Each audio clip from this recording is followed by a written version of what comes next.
Ямочный ремонт дорог идет полным ходом. Предприятия, которые проводили эти работы в прошлом сезоне, приступили к устранению выявленных недостатков.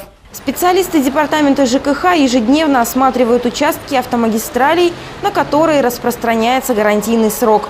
За свой счет подрядчики, выполняющие работы ранее, уже устранили образующуюся колейность и ямы на улицах.